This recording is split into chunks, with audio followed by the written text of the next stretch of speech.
KPCC പുനഃസംഘടനാ തീരുമാനം അടുത്ത ആഴ്ച നേതൃമാറ്റം വേണമെന്ന ആവശ്യം ഉന്നയിച്ച നേതാക്കൾ AICC ജനറൽ സെക്രട്ടറി ദീപാദാസ് മുൻഷിയെ അറിയിച്ചു. കൂടുതൽ വിവരങ്ങളുമായി ടിൻഡു ദാസ് ഒരിക്കൽ കൂടി ചേർന്നുണ്ട്. ടിൻഡു, എന്താണ് മറ്റു വിവരങ്ങൾ?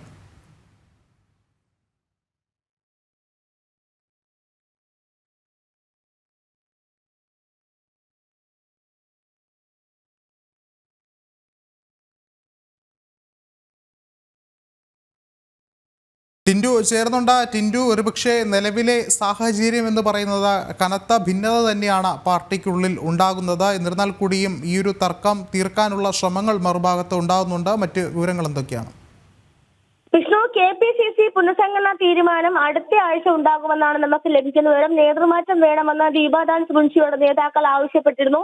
കേരളത്തിന്റെ ചുമതലയുള്ള AICC ജനറൽ സെക്രട്ടറിയാണ് ദീപാദാസ് മുൻഷി. ദീപാദാസ് മുൻഷിയാണ് ഇത്തരത്തിലുണ്ടാകുന്ന വിഷയങ്ങളൊക്കെ AICC ആസ്ഥാനത്ത് അറിയിക്കേണ്ടത്.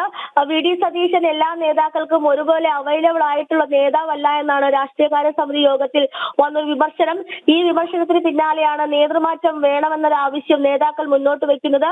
VD സതീശനോടുള്ള എതിർപ്പാണ് രാഷ്ട്രീയകാര്യ സമിതിയിൽ നേതാക്കൾ ഒരുമിച്ച് അറിയിച്ചതും ഒരുമിച്ച് പൊട്ടിത്തെറി ഉണ്ടാവുകയും ചെയ്തത്. AP അനിൽകുമാർ MP ആണ് VD സതീശനെതിരെയുള്ള ആദ്യ എതിർപ്പ് ഈ രാഷ്ട്രീയകാര്യ സമിതിയിൽ ഉന്നയിച്ചത്. പിന്നീട് ചൂരനാട് രാജശേഖരൻ അത് ഏറ്റുപിടിക്കുകയായിരുന്നു.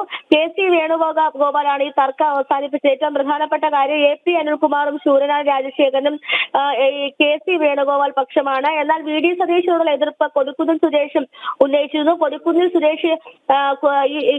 സുരേഷും ഈ ഒരു അഭിപ്രായം തന്നെയാണ് ഉന്നയിച്ചത്. VD സതീശൻ എല്ലാ നേതാക്കന്മാർക്കും അവൈലബിൾ ആയിട്ടുള്ള ഒരു നേതാവല്ല. കണ്ടോൺമെന്റ് ഹൗസ് എന്ന് പറയുന്നത് പണ്ട് മുന്നേ പ്രതിപക്ഷ നേതാക്കൾ ഉണ്ടായിരുന്ന സമയത്ത് നേതാക്കന്മാർക്ക് ഒരു അഭയ കേന്ദ്രമായിരുന്നു. പക്ഷേ VD സതീശൻ ഇപ്പോൾ ഒറ്റയ്ക്കാണ് തീരുമാനങ്ങൾ എടുക്കുന്നതും ഒറ്റയ്ക്കാണ് എല്ലാ കാര്യങ്ങളും ചെയ്ത് മുന്നോട്ട് പോകുന്നത്. അതുകൊണ്ട് തന്നെ VD സതീശനുമായിട്ട് ചേർന്ന് ഒരുമിച്ച് പോകാൻ സാധിക്കില്ല എന്ന് ഉള്ളൊരു കാര്യം രാഷ്ട്രീയകാര്യ സമിതിയിൽ ഒരുമിച്ച് എല്ലാ നേതാക്കളും അറിയിക്കുകയാണ്. അതുകൊണ്ട് തന്നെ ഈ ഒരുമിച്ചുള്ള വാർത്താ സമ്മേളനം ഉൾപ്പെടെ ഒരു ത്രിശങ്കു സ്വർഗത്തിൽ ഒന്ന പോലെ ഉള്ള രീതിയിലാണ് മുന്നോട്ട് പോകുന്നത്. നിലവിൽ ഇപ്പോൾ കേരളത്തിന്റെ ചുമതലയുള്ള AICC general secretary Deepa Das Munshi KPCC പുനഃസംഘടന തീരുമാനം അടുത്ത ആഴ്ചയിലേക്ക് ഉണ്ടാകുമെന്നാണ് അറിയിച്ചിട്ടുള്ളത്.